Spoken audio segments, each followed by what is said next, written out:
Eddie Webb, and with me are Dixie Cochran. Hello. And Matthew Dawkins. Good day to you. Good day. I gotta start doing fun ones like Matthew. You're always fun, Dixie. Aw, thanks. You make up songs, you're very upbeat, everything's great. Yeah, I very rarely make up songs. That's something I need to add to my quiver, clearly. Well, certainly you do better at it than I do. Which is, I don't make up any songs. No, I would pass the compliment and say, oh, no. But no, you're probably right. No, I totally do. You don't want the hearing impaired guy to be singing off key on a regular basis. It's generally good for everybody. No.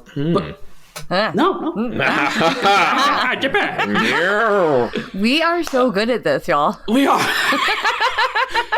We've been doing this for almost a year now. But yeah, speaking of awkwardness, we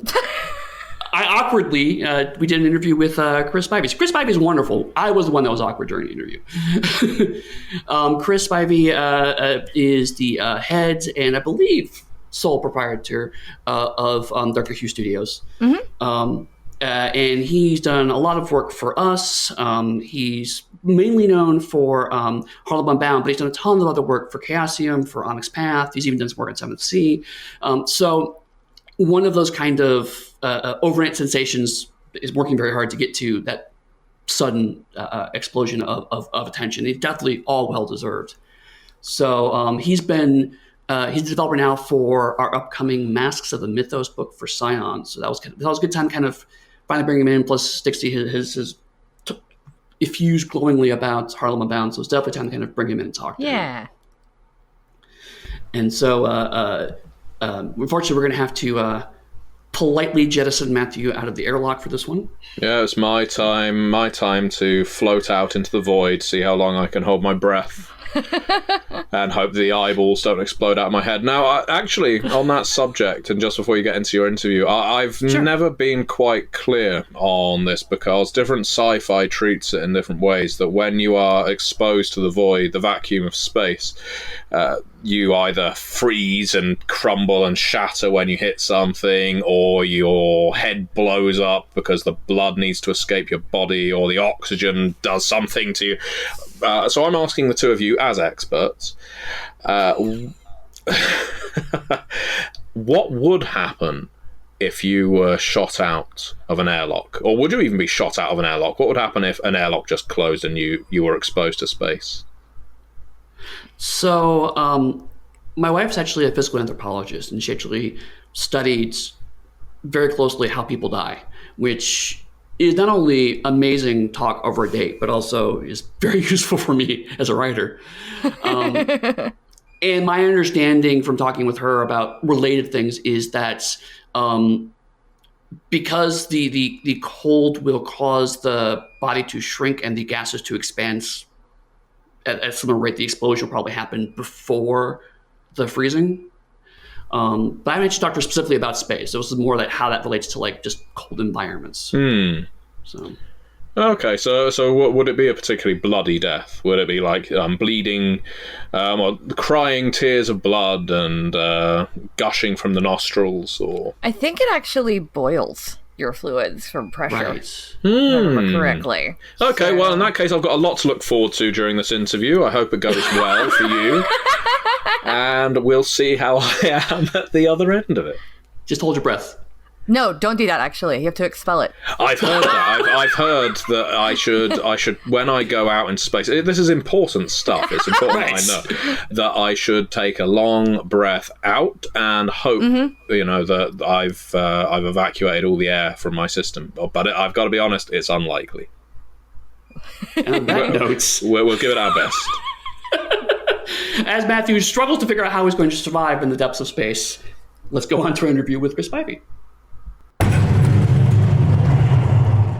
And we're back. And it's funny. I just feel like we always say we're back from the intro, but never really leave. It's a whole existential crisis I'm having right at the beginning of the interview. So that's Eddie. Eddie, what are you doing?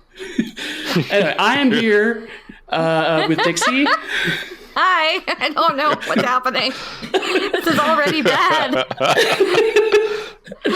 And our guest who is warned about this kind of shenanigans, Chris Spivey. Hello. Chris has done a lot of work in the game industry. He's worked for Pelgrane Press, Arc Dream Publishing, John Wick Presents, a lot of work with Chaosium in particular, and also with us. Timing-wise, he's doing some cool stuff with us with Scion, but there's a lot of things we want to cover, Chris. So we're just gonna start at the beginning. Eddie, I'm gonna go ahead and just bust in here. You probably should mention Darker Hue Studios, which is Chris's studio. Oh, yes, If you're gonna mention all the studios he works for. I'm vaguely fond of that company. I mean, true, yeah, probably mention Darker Hue. Like, we'll get a little bit of a shout out. In my defense, I often forget to mention my own company, so I mean, I'm just really bad at that. Yeah, I think last week was the first time, or 2 weeks ago was the first time you ever name dropped realmsofpugmire.com. And I'm like, Yes. That's your website. You should mention it more often. 40 episodes in, and I didn't even bother to mention my own website. Yes, so it's not in those versions. I'm just bad at that. All right. But yes, through Darker Hue Studios, you've worked with a lot of these companies. Is that right? You basically have self-employed. Yeah, I'm freelancing for a lot of different people right now. Onyx Path, how you mentioned, Chaosium has me doing a couple different things, and I'm actually doing something for the City of Mist crew. They wanted a district, so I'm helping them sort of generate that. Nice, cool. Very cool. How did you kind of get started in this industry? I'm always fascinated how people kind of get started working in tabletop RPGs. So how did your career go? Because I feel like most of us like fall in backwards through like some weird channel we didn't anticipate. Right. There's no standard path, I found. Yeah. So I've technically been making games since I started playing them when I was 7 or 8, and then I sort of put it to the side. I kept playing, but I wanted to see more people like me, and eventually I had a chance to get to Gen Con maybe 8-9 years ago. Mm-hmm. And wow, that was forever ago now that I think about it. I know, right? And I bumped into my first Gen Con was horrible, and I almost didn't go back until I met a group of people that were pretty cool my very last day, and so I came back. And about a year or two later, after going, I went into the dealer hall to actually talk to someone because I had the idea for Harlem Unbound. I was trying to pitch it around, and I stopped and talked to Robin Laws, which Robin was nice enough to sit and listen to me pitch my idea about diversity in gaming and how I want to do something to change it. And he put me in touch with Simon and Kat. I think that was around 2015. Okay. And from there, I got my first writing gig with Pelgrane Press. And then I went to Metatopia, which is where things really sort of changed. Because Avi heard about me and she reached out to me and she told me about Metatopia. It's for game designers. It's a great space to help you and sort of let you meet people. And I went in, I talked again about Harlem Unbound because I was doing my bit for it because I was obsessed with it and still am. And I was at the bar and I saw Neil, who I didn't know at the time. And I said, "Hey, can I buy you a drink?" And I started talking about Scion and how I played Scion. And I told Neil about Harlem Unbound and he got incredibly interested. And after that, it was just up the ziggurat, lickety split. Wow. Actually, I'm going to digress for a moment here. I've heard a lot of people talk about Metatopia, but I've never actually been. You said it was really, really useful for you. So I'm curious, what is the show about? What's it like? What really was valuable for you? It's a lot of people that are designing their own games, and it gets a chance for other game designers to come and play their game, and they talk about them. It's a very encouraging, warm environment. And even if you're in like the beta or alpha version of your game, you can sit down, you can have people play it, and other designers give you feedback about the mechanics that they think work really well or don't work very well. Yeah. And sorry, go ahead. Well, you're the guest. You should talk over me if anything else. But I mean, that's one that Jekyll and Brick goes to almost every year. And then I actually purchased a ticket for it last year and ended up not being able to go due to other reasons. But I'm probably going to try to go this year because you can sign up as someone who's bringing their game to show around, but you can also sign up as just a designer or playtester. So, like, if you don't have a game to bring, but you want to come and play test stuff and see things, I thought it could be valuable for us at Onyx Path to go see, like, what new people are out there doing interesting things. Yeah. So, and it's fairly close to me. It's in Jersey, I do believe. So I was planning on going last year. I didn't get to. I'm probably going to go this year just to see kind of what's happening out in the world of new and independent game designers. Yeah, that actually does sound fascinating. Because again, I've seen so many peers and friends talk about it, but it's always like I don't have a game to show, so I'm not seeing what value I would have. But I mean, it sounds like that piece of it, the just seeing what's out there and getting a say so of what's new and interesting in design. It actually costs more to go as an industry professional, which I think is kind of neat because they give the designers a break. That's really good. I think it's like $10 or $20. It's not very expensive to go and just like go.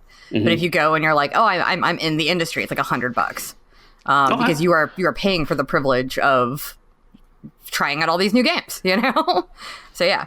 No, totally. That makes a ton of sense. That's really, really clever. And very smart. For me, when I got to go, I was just a game designer that went in to play test other people's games. Mm-hmm. And it's a lot of back and forth, which is great because you're actually getting to break down the different mechanics, the different aspects of the game they want to bring out. And you can also sort of point out things they might have missed. Because as a designer, you've got this great idea and you may get a little head down focused on it and overlook one or two very minor things that'll help uplift the entire game. Mm-hmm. Yeah. Exactly. That can be a real problem. So anyways, you went to Metatopia, you bought Neil a drink. Yes. You made a friend. And then what happened? I talk about Harlem Unbound on this podcast so often because I was so happy to work on it. I think it's such a great book. And like I would love to hear kind of how it went from that to like, you know, winning ENnies. Like there's a whole thing happening between all that. Oh, you want the actual story? You're a guest on a podcast. We're going to ask you to tell us about your work. What? Well, it's my innate politeness to not really talk about myself that much. That's not what we want you here for. All right. So then I guess you could delete that. How about I restart now that I've wasted some of our time? No, you're good. You're good. You've gotten the beginning of the story. Now, yeah. So when I was signing up to go to Metatopia after Avi reached out to me, I got a random email from someone named Brennan. And it was like, hey, are you Chris Spivey from Auburn, Alabama? And I responded to the email saying, yes, random internet stranger, that is I. That's such a safe thing to do. And it came back, and it turned out it was Brennan Reese. We went to Auburn High School together, and we were circle adjacent. And Brennan is an incredible artist, designer, musician. And so we touched base at Metatopia also. I actually spent probably a night drinking scotch with Brennan, talking music, and I told him my idea for Harlem Unbound. And he was excited about the idea as I was. And once Brennan and I sort of linked up forces, that's when everything really just hit the ground. Because with his sort of design aspects and years of experience, coupled with the idea that I had, how I wanted to do it, it gave us both the strategic level and the tactical level to implement the entire project together. Mm-hmm. Okay. Yeah. And it was easier to... Okay. You're both too polite. Yes. And so it was easy to explain like different parts of the vision to Brennan and sort of like, this is sort of art style I want, and I want to mirror it with this. And then we would sort of work together and he would draw me some samples and I would go, that's exactly what I'm thinking within like one or two iterations. Very cool. Yeah. It's always nice when you can find someone who you click with like that on a creative level, who like they get your project and you get theirs. Absolutely. That's really, really awesome. And it's exciting to hear that because that's exactly how I felt when I worked with Rich on Pugmire.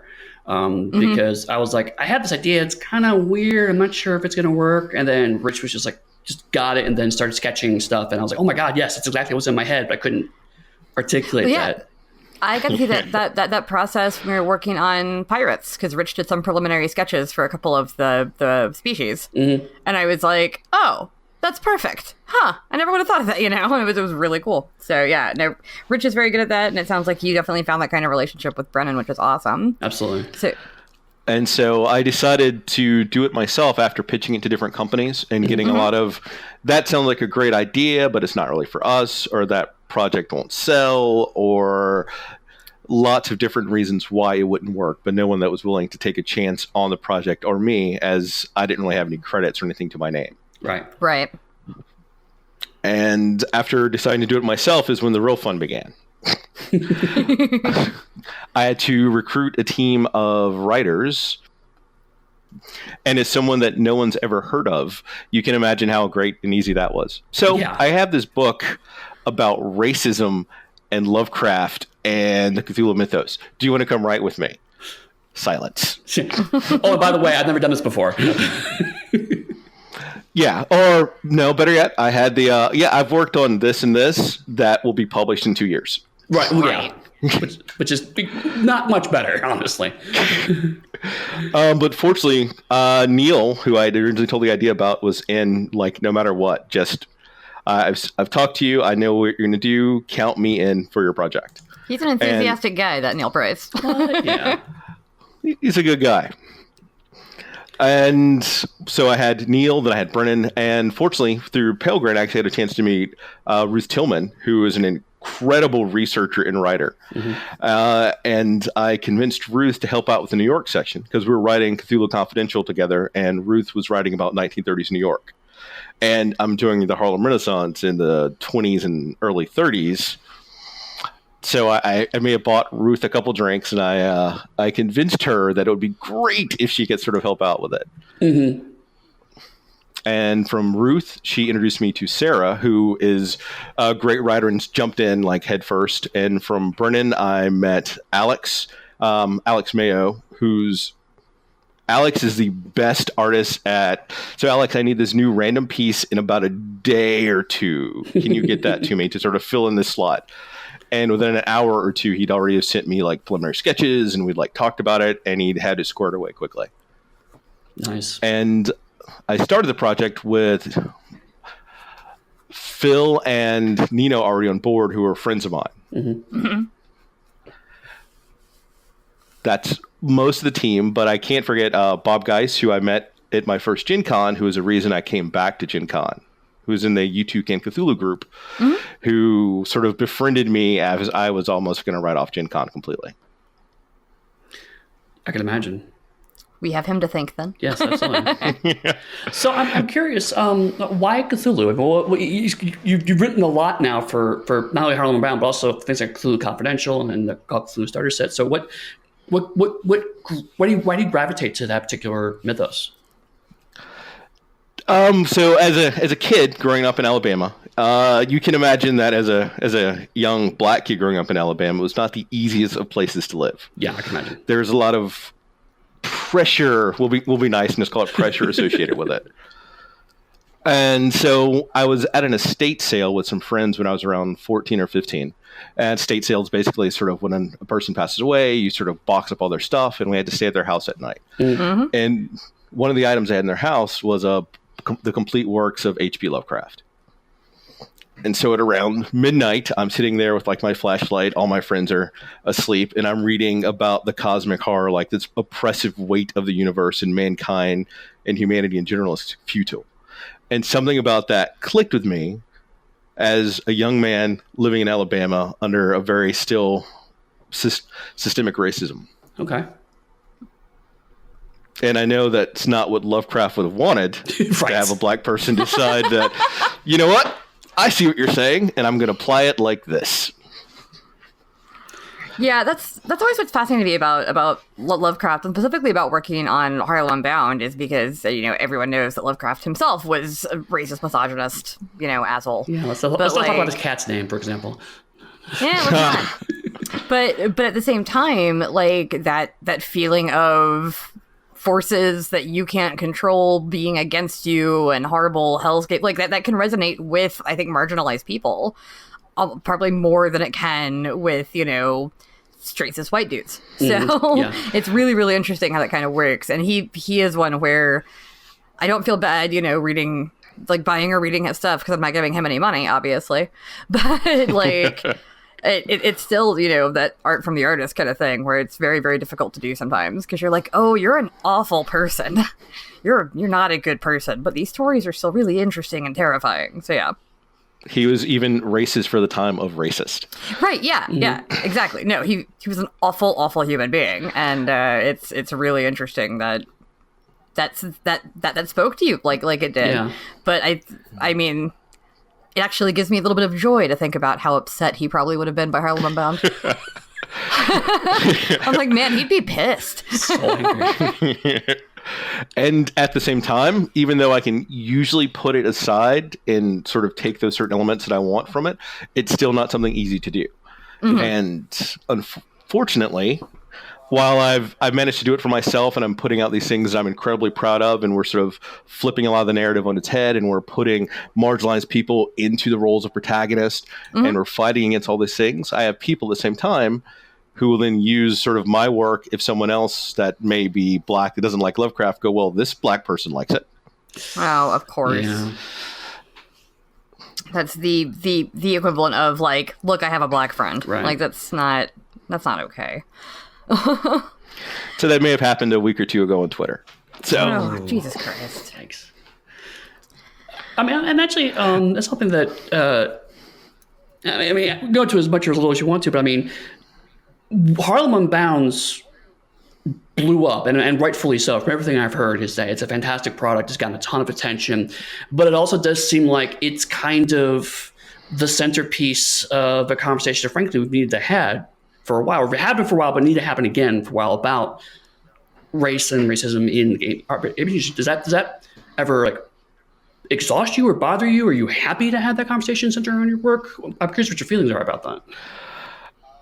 That's the. I'm not going to say that's the main reason I made the work, but it was one of the primary reasons I made it. Okay. Because I have been a gamer for basically 4 decades, and the racism and things I've had to tolerate to get to where I've gotten, I want to talk about that so we can attempt to remove that from the gaming community. And it's not something. It's something that should have happened well before I even started gaming. Great. But it hasn't. And I want it to before I let my daughter enter the gaming world. We have to make this a safer community for all of us. Because I've had people at my own gaming table, when they think that I didn't hear them in my home, call me the N-word because they didn't like the way a roll went. What? And then when I escorted them out of my house, they were wondering why. Right.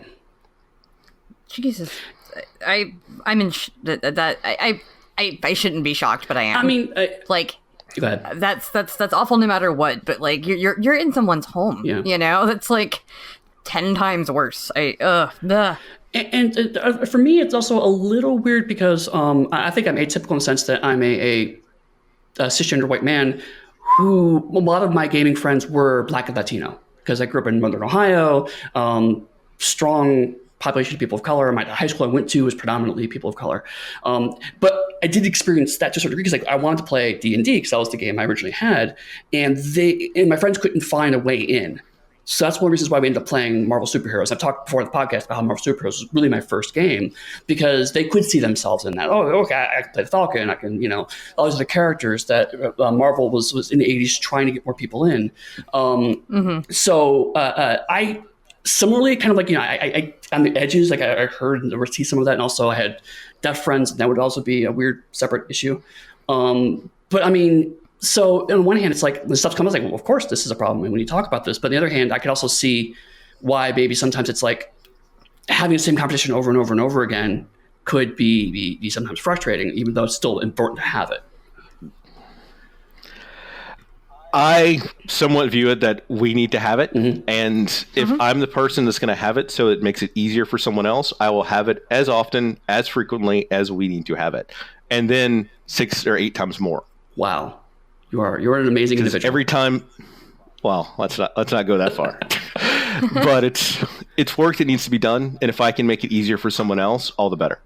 Yeah, I mean, for real, like that's a lot of emotional labor, and people volunteering themselves for that is amazing. I wish we didn't have to keep doing that. I wish we were at a point where that wasn't the case. But I mean, you were just saying that happened on Twitter 2 weeks ago. That people were trying to, use your work against somebody else.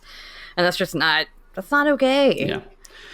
I mean, I wish I had better words to describe how I feel about all this. I'm just angry all the time right now. Well, we do have better words. We can't use them all on the podcast for reserve use of those words. True.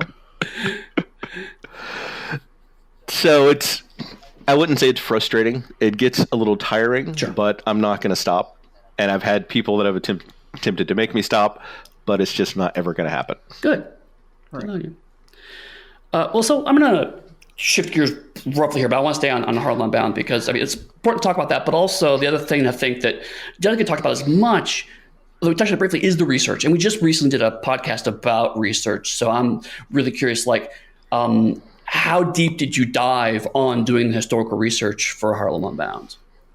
Based on the fact that I read it, he dove so deep. So he must have read every book about the Harlem Renaissance that existed, because there's a timeline in there that is one of the most detailed timelines I've ever seen in my entire life in a book. And there are so many historical figures that several of whom I had never heard of, which is a failing of probably, American schools, but still, there's so many people in there that I'm like, I fell into 400,000 Wikipedia holes, while I was editing this, because I would go and I would look up this person that he had referenced, mostly just to make sure that their name was spelled right or that their birthday was correct, whatever. And then I'd be like, this person's fascinating. Like, who would the openly gay gentleman that owned the bookstore library thing? I can't think of his name right now. He's my favorite person, in that book. And I'm like, he's a throwaway mention, one time. And I'm like, this guy's fascinating. And you fell into the trap of the book. That's one of the things I did. I specifically tried to find as many people as I could that I thought were cool. And even if I didn't have the word count to build a full story about them, I tried to have myself or the other writers link them in a sentence or two. So it sort of sparks someone say, all right, you gave me just enough to sort of want to know about this person. Mm-hmm. Yeah. And then when you go and you start researching, you find out about that person. Then that person is linked to a myriad of other people. And then you start doing your own research. And then you're going to talk about that and spread that to someone else. And maybe they might go and look up one or two of those people, but it's an ongoing effect. That's what I wanted from the book. Mm-hmm.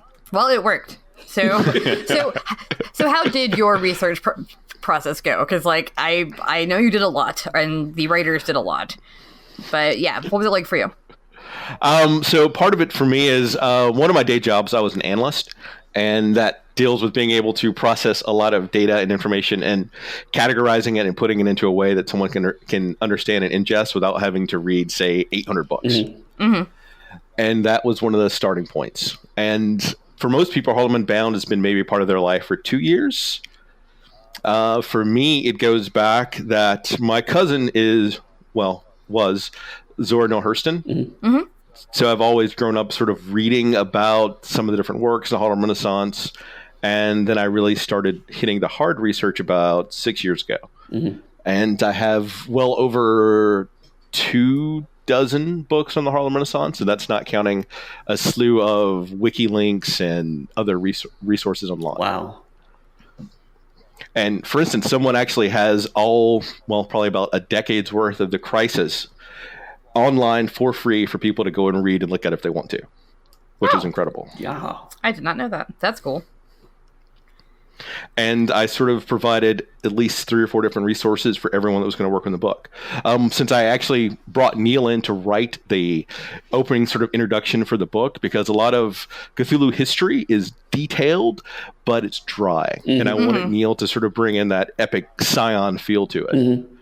And the book I gave him was Harlem 400 Years of History, which encompasses everything he would need in one book. That's amazing.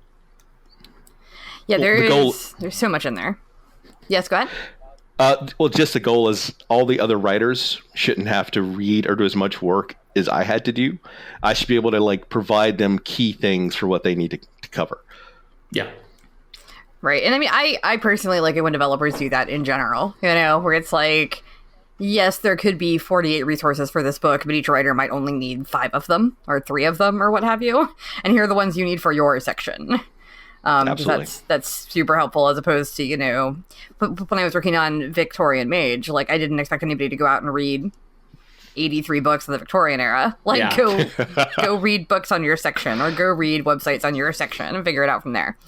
So yeah, same basic idea. But I mean, I love what came out of that. And also I love that you jam-packed it with scenarios, because I think that's something that I've always struggled. My biggest failing when I try to run games is the improv part. Uh-huh. And I'm not much of a fiction writer, so writing out a plot, even in a loose plot, isn't always my thing. So having scenarios that are pre-built in there and that then have jumping off points that you can use for a future campaign is really, really, really cool. And then for the second edition, you added even more scenarios. It's like, Chris, what are you doing? Well, I did remove one, I think, from the book and added in maybe 4 more. It's a fair trade. There you go. Is that a fair trade? one for 4? But no, like it was really important for me because it's a great resource and it's almost historical text in some aspects, which is why it was, I guess, humble brag, picked up by a couple different museums. It's being taught in universities. Yep. I was going to ask you about that if you hadn't brought it up. I was going to be like, and how do you feel about that? Yeah. You know, it's what I do. Okay. You just get taught in universities, but I'm going to make games with the aim of being put in museums. But while that is excellent to be able to really do the message and affect the gaming community on the whole, it needs to be something that they can easily pick up and still use at their table. Right. That's why the scenarios were great, but it also is filled with scenario plot hooks throughout the entire book. All the sections have little lines that say this would be a great scenario that you can do by yourself right now. And that is what I've gotten a lot of comments and feedback on, that people love that. Like I know at least 6 or 7 people that have written their own scenarios off of like one plot hook in the book. I mean, I was just telling you that I went on a deep dive on like one dude that got mentioned, who I'm really mad that I can't think of his name right now, because I definitely had like 4 conversations about that dude over the week after I read about him. I was like, this guy was so cool. He had great suits. I found a picture of him. Like, he was nifty. Yeah, what'll happen is I'll push stop recording and then you'll remember immediately what his name was. Yeah, I mean, I do have a phone and a computer. I guess I could Google him, but yeah, that's going to take time. Anyway. I feel like that's probably going to be the hobby horse for some reason, but I've been working on superheroes all morning, so I'm a little scattered. I certainly understand that. I also dig into aberrants as well, so yeah, it's sometimes hard to change gears. Actually, speaking of changing gears, you just love changing gears because you just bought a bike. So you chatted with Neil, you became friends with him, you talked about your love of Scion. All this happening, I had no clue this was happening at the time, but then when Science Second Edition, Neil got it pretty nailed down. We want to talk about new books. Rich Thomas had been mentioning he wanted to do a Cthulhu book for Scion for years. He's been talking about idly doing that. And so I brought it up to Neil, and Neil was like, reading like Chris Spivey right now. Talk to him. And I'm just like, okay, who is that? You know, and it's like, oh, it's the Harlem Unbound guy. It's like, okay, cool, great. Who is that? But you know, he definitely talked. Eddie. I mean, I googled him afterwards, but I mean, Neil kind of like just aggressively like, hey, hire this guy, and he was right. But I mean, you know, we did. I'm going to say that you're not doing wonders for my ego right now. Thank you. Hey, you know what? I've had 3 people misspell my name this week alone, so I mean, I'm spreading the love, as it were. But no, I mean, it happens a lot where people will recommend someone that just is on my radar for whatever reason. And I look at them and go, oh my God, how did I miss this person for so long? So it was definitely like, oh yeah, as soon as I, started looking up, it's like, okay, definitely this is someone I want to bring on board. And so we asked you to come on board for Masks and Mythos, and you're now in first drafts with that, right? Or just starting that? Yeah, we had our first meeting a few months ago, and I've sort of handed out all the different sections for the writers to start working on. I provided some resources for them to look into. We're actually going to have a follow-up call next week about some mechanics, because one of the things for Mask of the Mythos is that the mythos itself is very other, and so it's going to have a different influence on other Scions and Titans and how it interacts with them. So we're trying to figure out those exact mechanics. It's almost like introducing antimatter into your universe. Yeah. And that was one of the things that I really enjoyed when we first started talking, is because it's always weird going in cold with someone. You never know them first, like, how's it going to work? How's the professional relationship going to work? But you were very upfront, which is fantastic. It's like, here's the kinds of things I do. You're familiar with my resume. You know the kind of stuff I want to do. Are you cool with that? And I was like, yeah, sure. That's what we want. And then we talked about things like you want to play with a little bit of Scion while keeping recognizably Scion. So we had some great conversations about the outline, about the pitch, and where it needs to go. So we're at the awkward stage where we're talking about a product that is still very early stages, but I have to say it was refreshing to have someone that was new to me get what we're trying to do so quickly. And it sounds like a part of that was because you're not only a fan of Scion, but because you engage with Neil, and Neil also is very passionate about his vision for Scion. So I think we're all kind of firing cylinders, which is great. So can I say something that'll make you feel a little bad? Oh, sure, yeah. So you do know that I've also written 1,000 Years of Night, Guy Second Edition. I was going to go into that too. I'm actually part of the Scion 2 crew for the Origins book. Yeah. No, totally. I'm just saying. Yeah, no, that's totally fair. So I will say also, the writing of Scion happened before I even got ownership over Scion. So there's been a lot of me catching up too. But I mean, you're absolutely right, and certainly some of that is on me. Yeah, he also wrote on V5 Chicago. Yes, I knew that. I wasn't going to say that one because I did know that one because like really. No, I did know that one. It was just, but, with you, but Eddie. also okay. Yes. All right. But I mean, no, it is totally fair. I mean,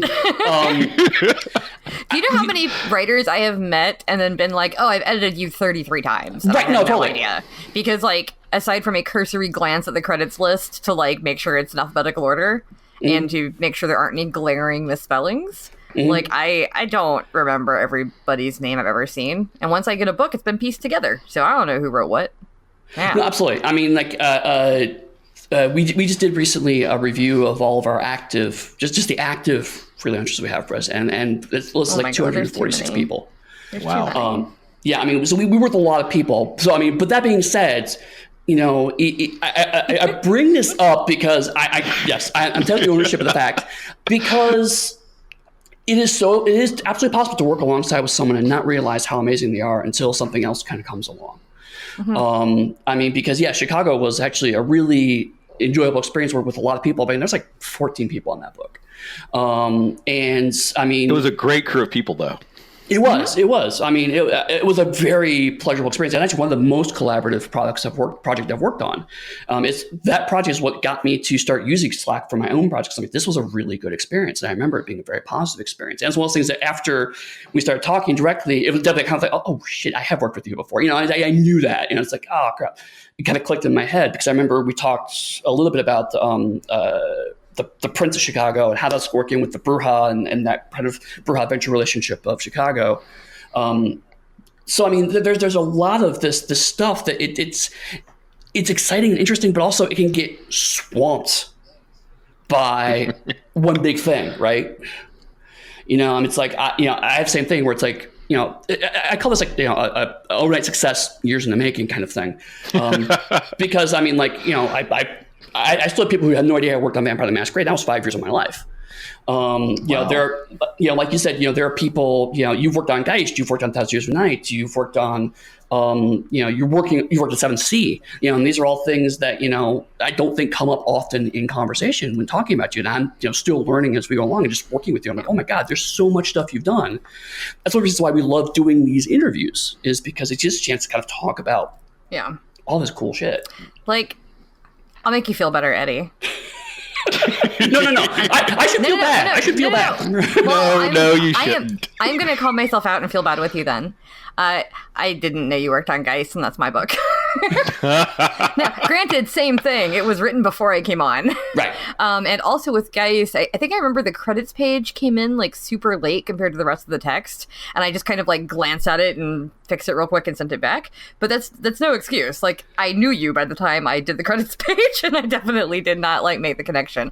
Although I didn't really get to know you well at all until this past year, Chris. And even then, we're not like, you know, best friends. But I hung out with you a little bit at Gen Con. And then also at that HLG Con, that weird, strange Atlantic City convention. It was their first year. Next year will be better.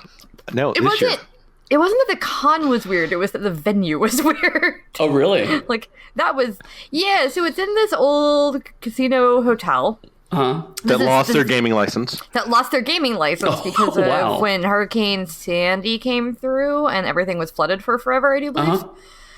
So there's no machines. There's no casino in the casino. There's just a big floor, but all the like big lit up signs that would go above the machines are still there. Oh wow. And then there's all these like strange little rooms, and like it's a pretty hotel, and some of the places for LARPing were perfect. They were amazing. But then they're still dealing with damage from Hurricane Sandy, which was, you know, 5 or 6 years ago. So they're still dealing with like restaurants they haven't been able to reopen in the place, whatever. So it's just this weird like dystopian like kind of desolate casino. But then again, all of Atlantic City is kind of in that spot at this point. I feel like ever since I I know that MGM built the big casino in Connecticut, and then Mohegan Sun is also in Connecticut, and those became almost the bigger destination for people from like New York, right? Because they're new and they're modern and they're nice. And so Atlantic City is kind of slowly disintegrating anyway, from what I can tell. But it was a weird place for a con in the fall. But I get to do one of my favorite things there that I've never done in a convention before. Which was what? So I like to just sort of improv games, and which means I have like a map, maybe a vague idea of a scenario. And so I ran a game. I was supposed to run a game earlier in the day, but there weren't enough players.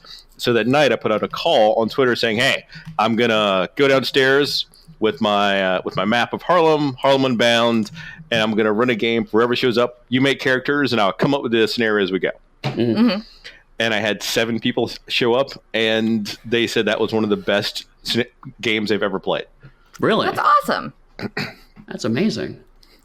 Yeah, you're telling me a little bit about that when we were there, but that was just, like I said, it was a weird venue. I had fun. I had a great time. I played in some fun games. That was the place that I was talking about on the podcast where I did the LARP where I DJ'd. Oh, right, okay. And all that. But it was just a weird venue. Just a very strange venue overall. I think that's going to make into a story I write or something soon, though. Yeah, that building and that vibe would be great for a scenario.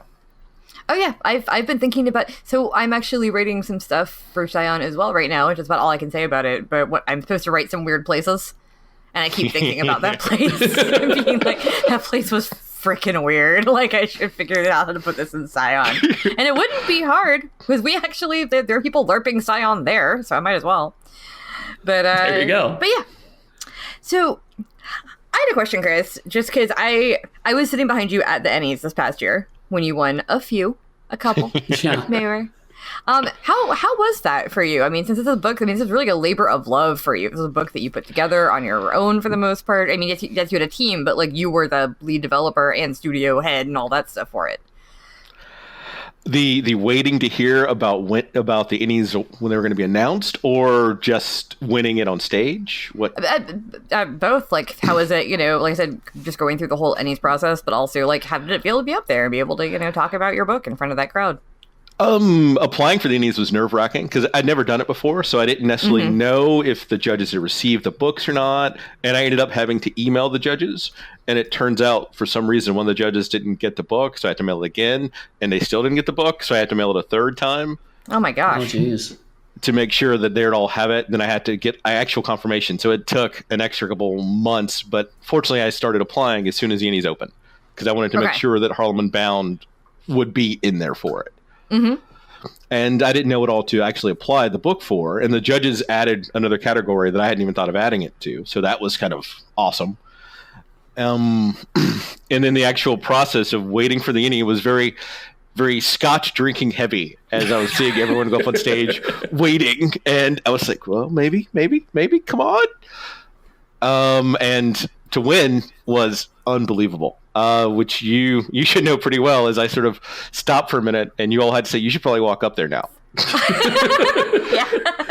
You're like, you should go up there, Chris. And the thing that made me the most happy, I loved winning 3 ENnies, but the one that meant the most to me was winning the gold ENnie for best writing and receiving the award from Mark Morrison. Yeah. Because Mark Morrison and Lynn Wills, wrote the scenario that hooked me on Harlem Unbound. It was Dead Men Stomp. And while Dead Men Stomp had its issues, it was actually a story set in Harlem-ish. And it had like a black trumpet player with sort of a doomed fate and some mob ties. And that's what really made Cthulhu my game. And to get that award from Mark was unbelievable. That is so cool. That is, it's really cool when it's somebody who's kind of like one of your heroes that, presents you with the thing. Absolutely. And then to cap all that off, I actually got so Chaos Humans updated the Dead Men Stomp and they put it in the new Cthulhu starter set. And I actually got to work with Mike Mason about updating the scenario that made me a Call of Cthulhu player. Oh, wow. That is so cool. So my name's on it. Yeah. The amount of people that we've had just on this podcast even who've come to us and been like, oh yeah, this was my dream, and then I got to do it, is really huge. And then I think that's one of the things I like about the RPG industry is that very few people in the tabletop RPG industry are like so, you know, full of themselves or whatever that they won't work with new people. Right. And a lot of us know each other. And also, like, you know, me being newer, for instance, but knowing someone like you, Eddie, who can introduce me to other people that have been in the industry for 20 years, like, you do end up getting to work with your heroes. Sometimes you're getting to work on properties you never thought you would. Yeah. Like, when I started working for Onyx Path, I mean, that was a dream come true when I did my first, like, you know, vampire piece, because that's what I grew up playing. But then even past that, getting to work on things like Star Wars, like, growing up as a kid, like I've always been a Star Wars fan. Never ever thought I would work on anything at all related to Star Wars. You know, it's just one of those things you just assume you won't get to touch. And so getting to edit a couple of Star Wars books, that's been super cool for me. Like every time that when the first one came in the mail, I mean, it's a supplement for Force and Destiny. You know, it's not a huge book, but it came in the mail and I opened it and there's my name and the Star Wars font, and I'm just going like, what? See, that's what is awesome. happening? Yeah. So yeah, that's so awesome that you got to work on that, got to help update it. I mean, you said it had some problems before. Is that part of what you were updating it with? Was making it less problematic? Yes, very much so. And I also did something, I didn't do as much writing for this one, but I also got to do the same thing for Master and Thotep for their New York chapter. Oh, really? Oh, cool. Which I'm happy that Chaosman is going back and they're reprinting some of the old amazing scenarios and campaigns, but updating them with a more modern sensibility. Mm-hmm. And they actually... Go. They reached out to me to sort of help them smooth out some of the New York stuff for that section. Right. In this updating, is it also not only modern sensibilities, but also is it taking account like modern scholarship? Because like there's been more research done in the past 30, 40 years. Or is it just updating for sensibilities? It's updating for sensibilities, for research, for the change in the world itself, and changing some of the NPC cast and everything else in the scenario. Okay. For instance, for Master and Thotep, they made Jackson Elias an African-American male. Mm-hmm. And they also switched up the sexuality of the character to make him gay. And so that was a great first step. Mm-hmm. But unfortunately, there was a lot of less than positive feedback on the Facebook page about some of the changes. Mm. Yeah, the how dare you change this thing I've loved for years. Blah, blah, blah. Yes. I feel like that's on every change that anybody makes to anything ever. Yeah. Like, you could literally make a character, like, an inch taller and somebody would freak out and be like, no, that character is canonically 5'9.5". And they have been for the 20 years I've been reading them. And it's like, and then, I mean, once, I don't know, that's, everyone listening knows the politics of the day and how there's still people who are like, you know, how dare you force diversity? And we're like, by making things look the way they do in the real world? What are you talking about? Like, I don't understand. Like I also like Eddie went to a very mixed high school. It was in downtown Raleigh, North Carolina, and so there was a lot of, you know, there were a lot of Black kids, a lot of Latino kids, a lot of Asian kids, and our gaming group and our sci-fi fantasy club and Japanese club and all the, you know, nerdy shit I did in high school always had, you know, marginalized folks in there. There's a lot of crossover from our what at the time we called, you know, Gay Straight Alliance, which now has a much longer acronym, and the Sci-Fi Fantasy Club, because it was just all the kind of weird kids, like all the weird fringe kids, all hung out together and did things together. So my groups have always been super inclusive, but looking back on that, I would probably cringe if I could hear the things we actually were saying. Right. Like, looking at it from the outside, it looked great. But I'm sure if I, you know, went back and eavesdropped on 15-year-old Sci-Fi Fantasy Club members, I'd be like, oh, no, nope. we did not know any better. And, like, we thought, like, we were the progressive kids at the time. You know, this was back in, like, 99, 2000. Yeah. So, yeah, I don't know. That's the thing. We all kind of learn and adapt. And sometimes, especially when it juxtaposes with nostalgia, sometimes it can be lead to frustrating conversations, which I guess brings us back to what we were talking about earlier, is that, you know, has to be an ongoing conversation to a certain degree. So, because I'm sure our listeners are fascinated, what do you think needs to be done or can be done right now within the industry? Not for fans, but like, I know, for instance, I've been we have been trying to diversify our writing pool a whole lot. And sometimes just not finding people. Like, people aren't applying. People aren't, like, I'm not sure what to do. Especially because for properties like Exalted, it needs to be someone who also knows Exalted on some level. Like, you can't jump in to that and write it with no knowledge. A lot of it's going to be taking a more proactive approach, like actually going out, following different people on Twitter, because a lot of times they'll do a shout out, and then you'll have to, like, potentially link that writer or artist and put them away for later, saying, hey, if I get a project, this is the first person I'm going to reach out to. Or even better, if you have something, even if you think they may not know that subject matter, you still reach out to them, but then you pair them with another writer to sort of help teach them what they need to know. Because one of the big issues is that even if you hire a different creative that you don't normally have, if you're not going to teach them the skill set they need to succeed, you're setting someone up to fail. And then that will burn them. It'll potentially burn the people that they've worked with, saying, well, of course, that person couldn't do it because they're blah, blah, blah, blah, blah. Right. And that reinforces that entire mindset for that entire group of people. And then the opportunity that you generated for this one person might destroy 12 or 15 others because there wasn't any sort of infrastructure built to help teach someone what they need to know to succeed. And that's like the ultimate crux if you're looking to make a long-term progressive change. But that's slow. And at the same time, we need something faster. Absolutely. Do you have any thoughts on that? Or is it just like or it's just like, we need this and it will happen eventually, hopefully, or we need to just keep trying to find the solution? We have to keep trying to find a solution. I will never say it'll just happen, because it won't. Well, yeah, that was terrible phrasing on my part. It's going to take all of us with any influence and ability to actively be sitting out recruiting people, trying to bring them in. And once you've brought them in, I say you have to help, and you have to, like, be a constant voice, and you have to be reassuring. I know that when I was brought in, I didn't necessarily have anyone to train me, and it was a lot of floundering around trying to figure out the best thing to do. And not everyone has the willingness to be abused in that form or fashion to get to a point that is somewhat better. Right. That's it. Yeah, I can see that. So it's more of like maybe trying to institute like a mentorship type thing, almost, than it is just saying like, "Hey, we want you. Where you at?" Because I mean that's something that we've definitely done, and I wouldn't say that, for instance, the Exalted crew, who I keep calling out, like it's not all white dudes or anything. Like, we definitely do have a somewhat diverse crew, but we'd like it to be much more so.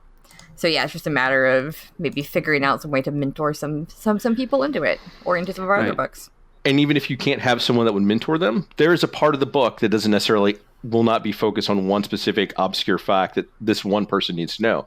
You find another part of the book they can work on. If it's potential rule mechanics, because the rules mechanics are likely the same from previous edition with small tweaks, you can bring them in and have them work on the rule mechanics, and that's giving them a chance to see how the game works, how everything flows, and still picking up random information that they can then later work on the second book and doing that more obscure fact you wanted them to work on in the first place. Totally. That makes sense. Yeah, that's actually really, really good advice. It's something I'll definitely take to heart myself, because, like Dixie says, we definitely keep trying to do better. And I think it's one thing recognizes that we can always do better. It's like, I have hired a diverse person. Checkbox. I'm done. I can walk away now. And you just have to constantly keep working at it. No. That's so wrong. Yeah. No. We that's something that I think all of us, especially those of us like me, Eddy, and Matthew, who do a lot of the looking over writers and hiring and stuff like that. Like, we know we're trying. We know we could be doing better. And it's a matter of figuring out what the best way to do better is, so that we can do that going forward. So, I figure, earlier you said you were here to answer questions and fight and stuff. So it's like, well, I'll go ahead and ask this question that I think about all the time but never know who to ask, because one of the things I don't want to do is make my, friends from marginalized communities do emotional labor all the time on behalf of some white lady. I'm always happy to answer questions and help move the conversation and tell people what I think is the best course of action to take. It may not be the best course, but it's what I think is best, and that's all I can ever give. And I am always more than happy to buy you a drink at a con. So we can drink some whiskey together. Just not at HGL Con.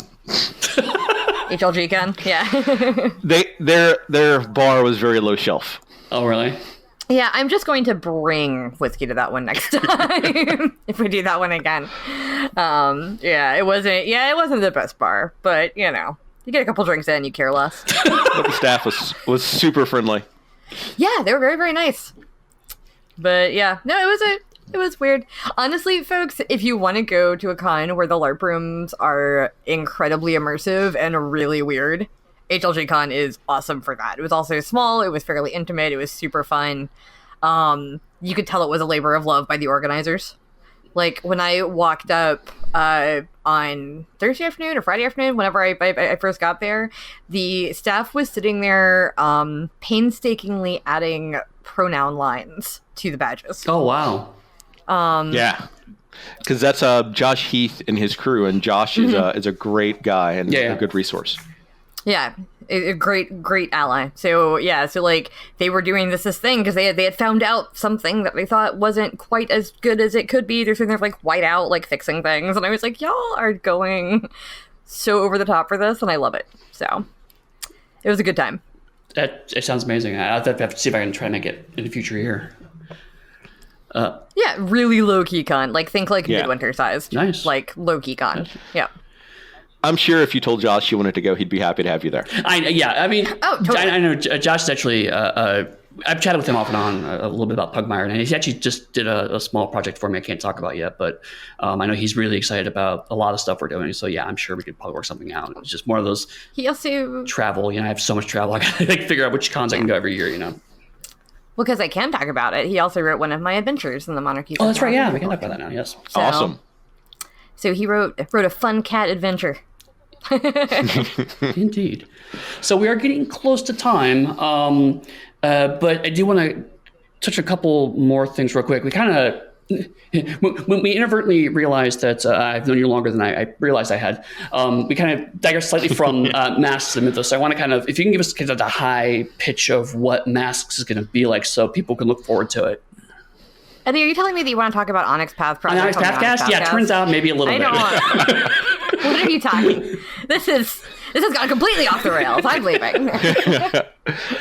So we wanted to appeal to both the hardcore Lovecraft fans and for the hardcore Scion fans. Mm-hmm. So we're going more for a epic Scion feel set in a darker Lovecraftian country in modern times. Mm-hmm. So we're going to boil down on Arkham, Kingsport, and the other towns, and it's going to be the base of the book is happening in the Miskatonic region. And then you're going to add the Scions and their influence, the Mythos' influence throughout the passing decades in those cities, and then the Scion is going to be layered on top of that. And you could potentially play a Scion of the old ones? You will want to play a Scion of the great old ones. Because we're going to add some more ambiguity into it. So just because the great old ones themselves are an uncaring, infinitely almost powerful lot. Mm-hmm. So that's not saying if you're playing a Scion of a great old one, you're going to be some evil run amok. You may be more inclined to do certain more evil human-esque based things because you have this power and you don't have a different force that's trying to like force you on its own agenda as much. Nice. Mm-hmm. But I mean, it's just like you can be a very, very good Scion of a god who is not traditionally good in Scion. Like you can play it however you want. So, but there's also going to be the otherness factor that's going to help influence people's choices and how other Scions engage and interact with you. That sounds so cool! Yeah. I can't wait to see it. Yeah, I'm really excited about it, and we are currently discussing doing a Kickstarter for that. Obviously no dates yet, but it'll be a bit. But I mean, so people who are interested in that definitely should keep an eye out for the Kickstarter. So as we wrap things up, Chris, is there anything else that you wanted to plug or talk about, or let people know how to find you on social media? I'm at Darker Hue on Twitter. You can go to my website. It's unloved and it should get more attention than it has. But I can recommend you an awesome website designer. You did mine. I may take you up on that. for plugging, so Chaosium picked up Harlem Unbound for 2nd edition, which they will have the absolute last bit from me by the end of the month. So you should keep an eye out for that. I'm also writing a modern day superhero source book for Chaosium, which they will have my first draft by the end of the month. So that's something you should keep an eye out for. A science fiction line that I'm going to actually start calling in talent for probably late April, maybe May for Chaosium that I'm super excited about. Nice. It's sort of a Afro-Judeo science fiction thing that's with a sort of a Philip K. Dick sort of twist to it. Oh, cool. And I'm so excited. I've been sitting on it. I've had the idea for a couple of years now, and Chaosium's actually going to let me pull it off. So it'll be fun. That's amazing. All of that sounds so awesome. And other things is I have my next idea for Darker Hue Studios' second project, and I've started researching. What? Excellent. Secret project. Hopefully, it'll be slightly shorter than 6 years before you get started on that one. It will be. And of course, I have to say that they should definitely back the Kickstarter for Mask of the Mythos. Definitely, yes. Of course. Also, before we wrap up the interview, I want to say that the guy's name I couldn't remember was Levi Sandy Alexander Gumby. He went by the Count or Mr. Scrapbook, and he was a dandy, and he ran a salon, and he was amazing, and I love him. I did say near the end you would probably either look it up or find it. I just Googled it I Googled it like 20 minutes ago, but then I was just like waiting until there was like a good time to say it. And I was like, I'm just going to say it at the end. But this guy made like 300 scrapbooks about life in Harlem, and a lot of them still exist and are in a museum. So like he was super cool and also super important as someone who documented the stuff that Chris was researching for Harlem Unbound. So yeah. Love him. Very well dressed. That's fantastic. All right. Well, then thank you so much for coming on, Chris. We really do appreciate you spending time with us today. Sure. I appreciate it. And we're back. Matthew, you just survived. Matthew, are you okay?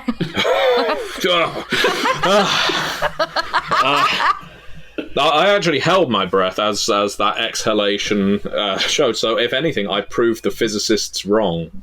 I don't know how you did that. Yeah, that's so you can live for an hour in space by holding your breath. We've scientifically proven that. It's the thing no one has tried. I think that this old wives' tale has been spreading around that you need to exhale, and it's resulted in all these people freezing, imploding, exploding, and crying tears of blood. And all they actually had to do was hold their breath for an hour.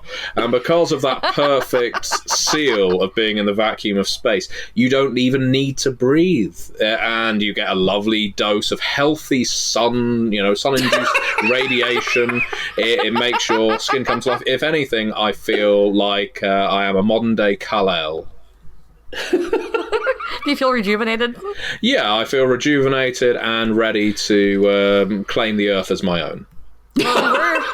We were transmitting the interview to you the whole time. Did you yes. Did you enjoy that? Yeah, it made for a pleasant distraction whilst I was being bombarded by solar flares, and it was very pleasant to hear of all the games Chris has been involved in. And I've got to be honest, I've got to claim some ignorance here. I didn't know of all of the games Chris had been on for us, and thank God, touching me. No, and Chris isn't going to be in isolation there. There's plenty of writers who have worked for so many developers for Onyx Path now that unless we meet around the cooler and have those discussions, sometimes it can just fly over the heads of some of the rest of us, and that can make for a pleasant surprise. But I imagine it can also be fairly frustrating for some writers. You might put your work in, do 5 or 6 books for 5 or 6 different developers, and you're wondering why are people not just bashing down my door hoping to hire me? And it's because the communication's broken down. So I think that's a learning point for each of us, especially Eddy and myself. Coming off the back of that interview, it reinforces the fact that we should be more communicative about the stars among our freelancers, because if someone's been doing superb work on a book and no one's heard about it, something has gone wrong. And I will say, in our defense, I mean, a few months ago, we did start some processes towards this. Like, the 3 of us got together and talked through all of the freelancers and kind of, just spread the word amongst the 3 of us, at least, of like who before or really good stars or people that just haven't been able to take on work for a while. So I think we're doing better about that, but you're right. I mean, it's always an area of improvement. We have so many people working for us that it is easy to lose people in the shuffle. And so finding better ways to make sure that doesn't happen is definitely on us to kind of continue to improve. Right. Yeah. But yeah, it was exciting to hear about all of his thoughts about Masks of the Mythos. I am hugely looking forward to that game as a big fan of almost every iteration of Call of Cthulhu that has existed across the multitude of companies that have done something with it. But the pride he takes in his work isn't something, it's not putting me off. I feel encouraged by the amount of love he has for the subject matter, the amount of respect he has for it as well, and for the people working with him. From his, I guess, historic canon all the way through to what he's working on now, I'm very excited to see what Chris does. Absolutely. And I mean, it's always great to kind of have these interviews. We've all kind of remarked that there's no kind of trajectory into doing this, and so I'm always fascinated to hear people's backstories into how they get there and what drives them to have that passion. And Chris obviously is coming from a place of identity in a lot of this stuff, but still, it's great to kind of just also hear the other love he has for it and what inspired him. Is really, really, I love hearing that kind of stuff. Yeah, same. I always like hearing the stories of how people got into gaming, because everyone's story is like vaguely similar but very different. It's like just different positions of the same drawing almost. Yeah. Right? So it's like, oh, I was a kind of awkward kid and then this happened. Like that seems to be most of the stories, kind of like basic premise.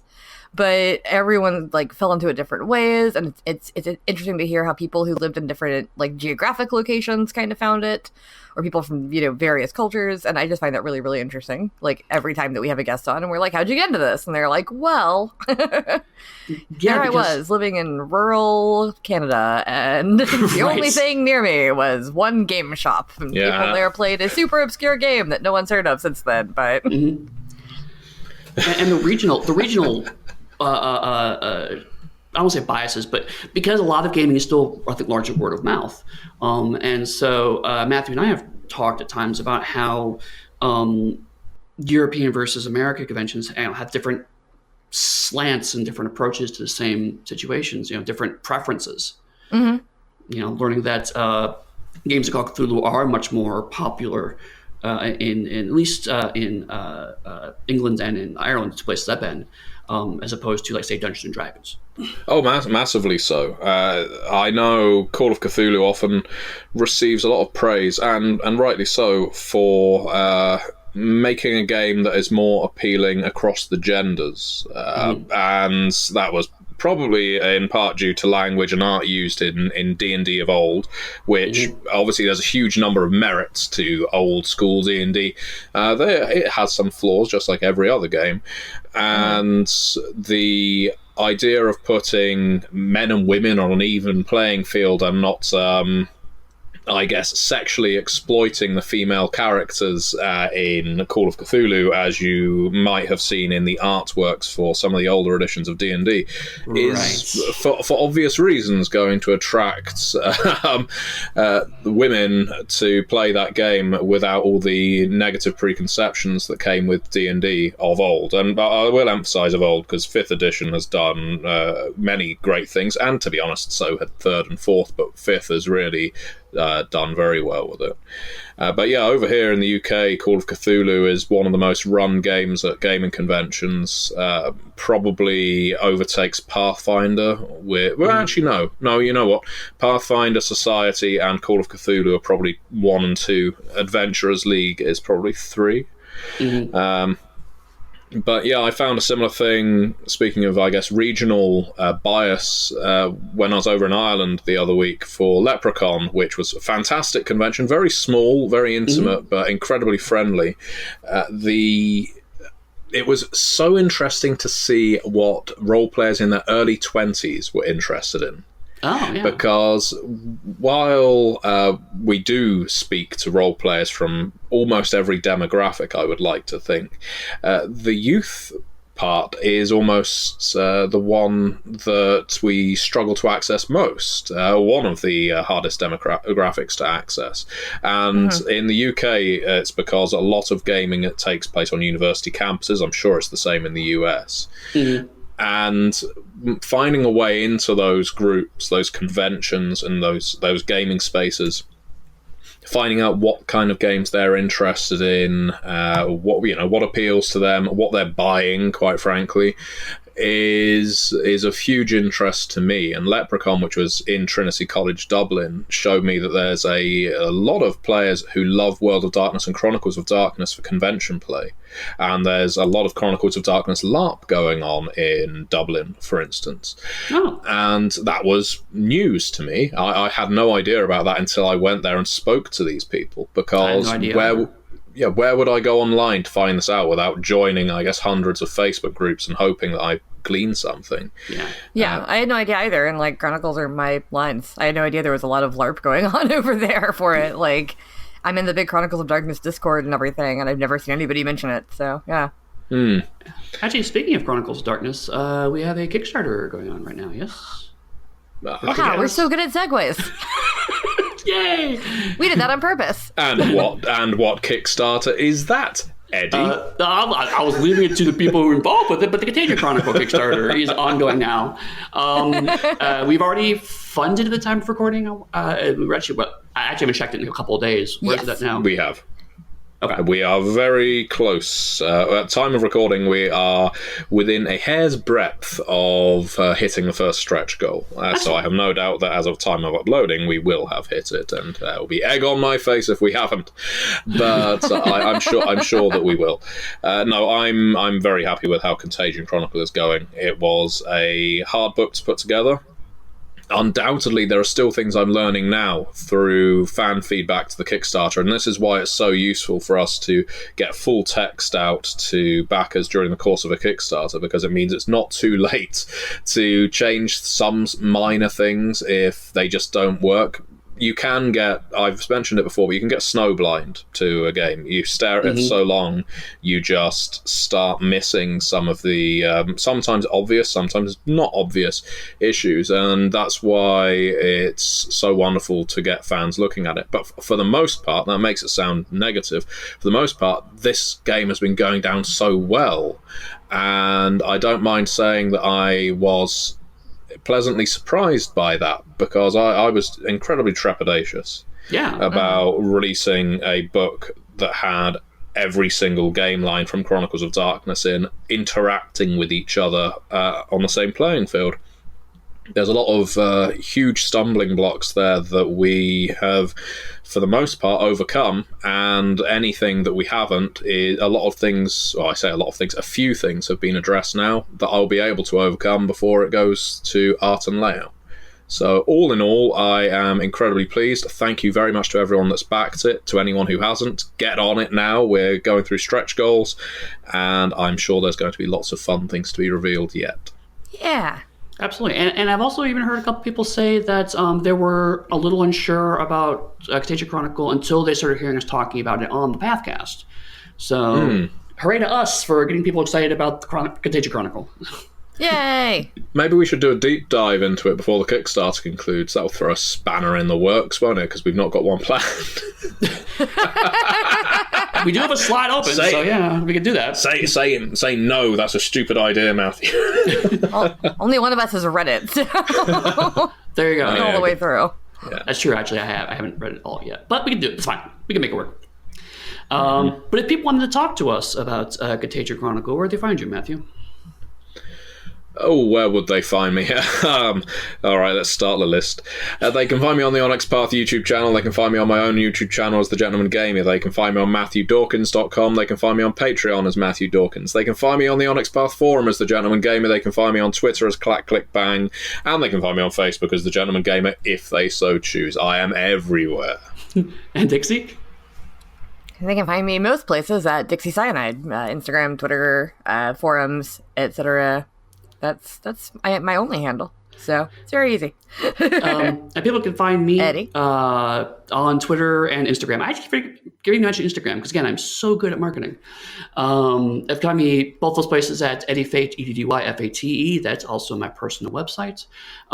You can also find me on Facebook as Eddy Web Writer. You can find my professional stuff at Pugsteady and pugsteady.com. And also, if you want to get more Pugmire stuff, you can find that at realmsofpugmire.com. And I mentioned it a couple times, but I've also got a third episode of Extra Credits up recently. Talk about character sheets and how they're organized and how it tells you about gameplay. So feel free to check out Extra Credits. It's been really fun working with them, too. And with all of that, many words, one Pathcast.